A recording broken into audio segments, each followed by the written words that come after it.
Hola chicos, hoy les quiero platicar un poquito del libro que estoy leyendo que se llama México Cristero de Antonio Ríos Facios y les voy a dar una probadita. La historia de México independiente es el desarrollo de un proceso calculado y metódico de laicización de la vida pública. Cierto que este proceso de laicización no comenzó estrictamente con la independencia, nos dice el autor que sino que venía desde el último medio siglo de la dominación española.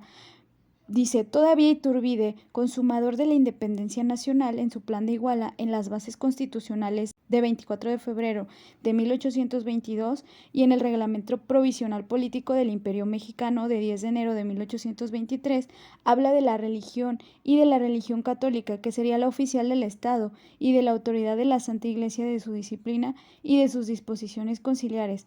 Esto es proclama del Estado católico. A partir de la independencia, la masonería manejada por los Estados Unidos intensifica este proceso de laicización a que antes me refería. Efectivamente, el plan de Ayutla, reformado en Acapulco al decir que las instituciones liberales son las únicas que convienen al país con exclusión absoluta de cualesquiera otras. Esas leyes de reforma motivaron una insurrección cívico-militar pro-religión y fueros que se desarrolló de 1855 a 1857, insurrección que por desorganizada estaba condenada al fracaso, en que efectivamente concluyó. El 15 de febrero de 1857 se promulgó la Constitución Federal de los Estados Unidos Mexicanos, cuyos artículos 3, 5, 7, 13, 27 y 123 acogieron dándoles rango de constitucionales a las leyes de prerreforma.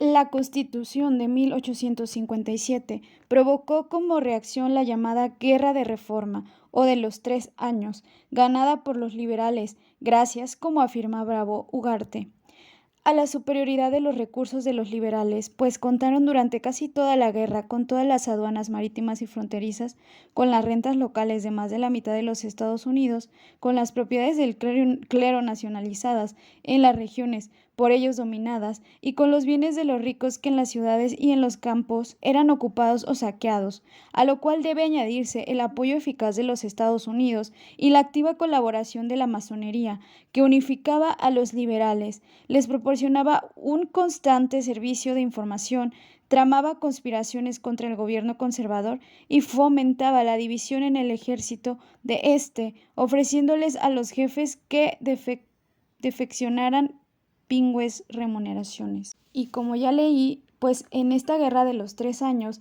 se extremó la laicización, promulgando las llamadas leyes de reforma, que fueron la denacionalización de los bienes eclesiásticos, por la cual pasaron estos a ser propiedad de la nación, la del matrimonio civil, por la cual se declaró que el matrimonio es un mero contrato civil, la del estado civil de las personas, por la que se creó el registro civil, la que quitó toda intervención al clero en cementerios y camposantos, lo que prohibió la asistencia oficial a las funciones de la Iglesia, la que decretó la libertad de cultos, la que secularizó hospitales y establecimientos de beneficencia, y ya después de la guerra, la que extinguió en toda la República las comunidades de religiosos.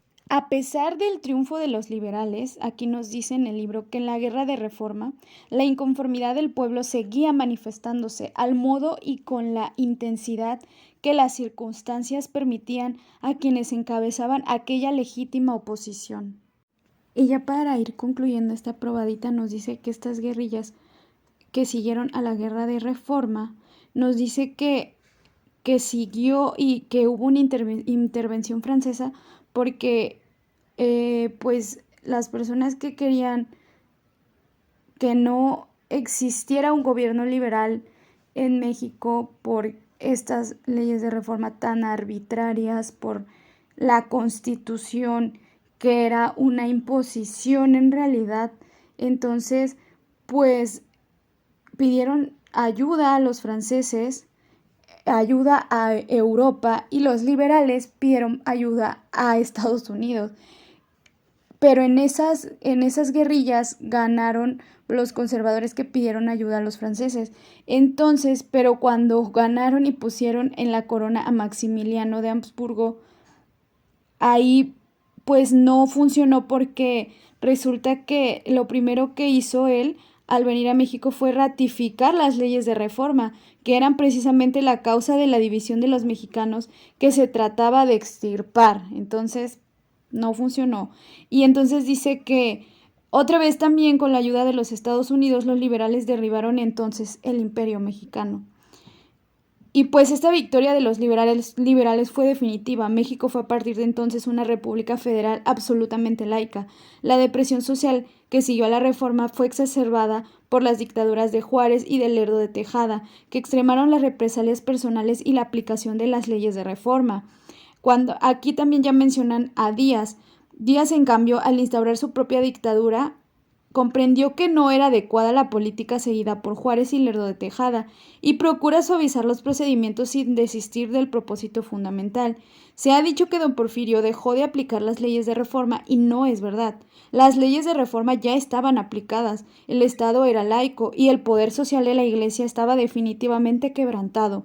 Y Porfirio se limitó a tolerar una que otra violación insignificante a dichas leyes.